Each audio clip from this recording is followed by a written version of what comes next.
What's up, guys? Welcome to your 66th Android tutorial for the new boss, and again with me, Travis. And this is kind of going to be the end result. I was just testing this out because I wasn't sure if the well, I'll get into it. I wasn't sure if it'd work out or not, but this is going to be the end result. We just put a new text in there with our custom font, so that's what we're going to do.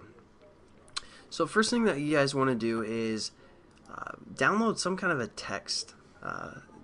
Or a font, I'm sorry, from the internet. I downloaded one called G-Unit.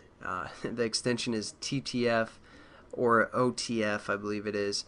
So just make sure you download some kind of font you guys want to work with. You don't have to, but if you want like some font that you know, is customized, you're gonna want to download that font and then put it in your assets folder.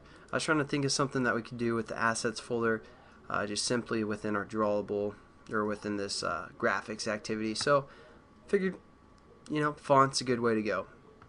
So download that, put it again in your assets folder, which is not in your resource folder, but there we go. Once you have that done, what we want to do is, that's basically going to be called something called a typeface. So we need to do a typeface variable, and we're going to call this variable font. And now we can set up, after we import our typeface, we can set up that reference to our assets folder within the constructor again. So we're going to say font is equal to typeface, referring to the typeface class, dot create from assets, or from asset. And it takes in the asset manager and a string path. So we're going to click this one, create from asset. And basically this asset manager, what it's looking for is basically the context, which again is being passed into the constructor. So we're going to grab that context, and then we're just going to hit dot, and we're going to say get assets. So we're basically getting the assets from the context. It's not a huge deal right there. And then we need to give it a string name, which is basically exactly what our font is called. So we do this in quotations, just like any other time we deal with strings.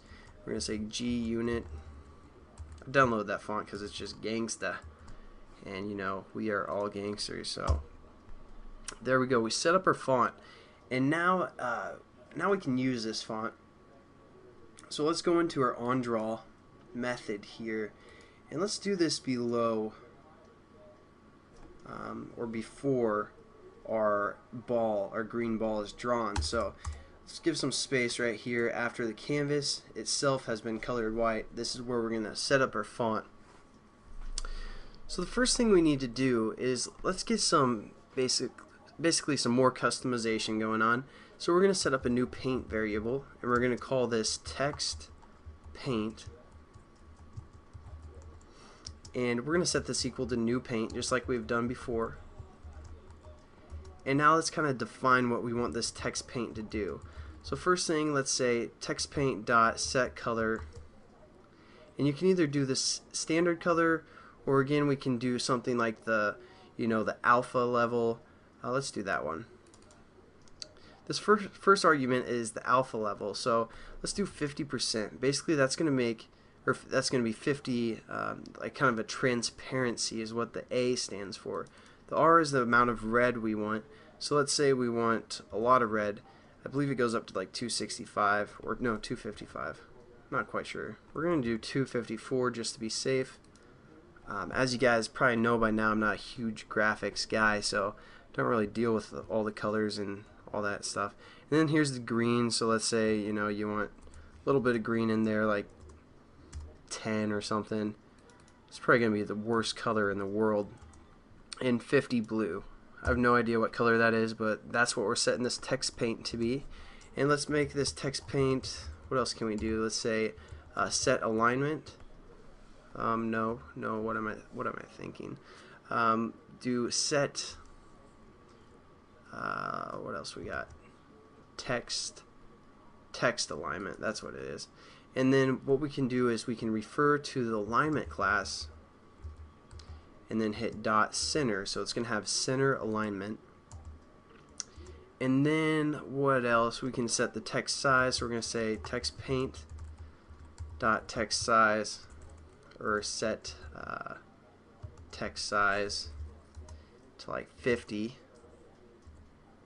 And one other thing we could do, well, no, that's good for now. I don't know how much time we have. Been kind of babbling, it seems. Now all we have to do is basically add this new font to our, our background or our canvas. So that's what we're going to do here. We're going to say just canvas dot draw text, and you want to take the one that's a string, 2 floats, and a paint variable.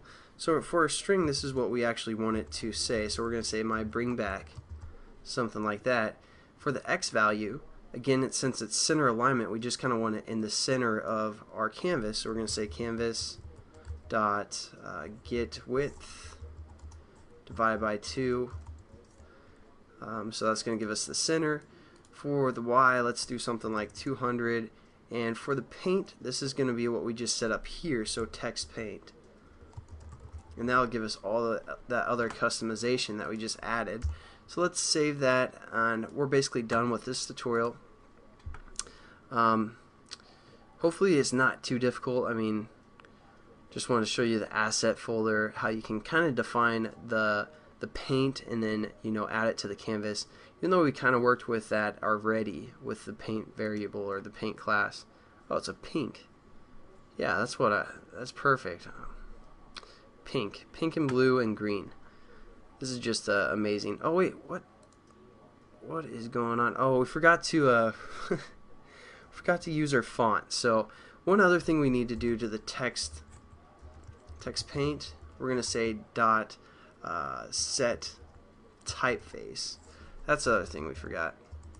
And since we set up our typeface in our constructor, we're going to put font here, because again, that's what we named our typeface. So now everything should be working. That's it's just another example of how we can just add some customization to a paint and then throw the paint in when we're actually drawing to the canvas. So there we go, we got our font now. So I'll catch you guys in the next tutorial, and have a good one. Peace.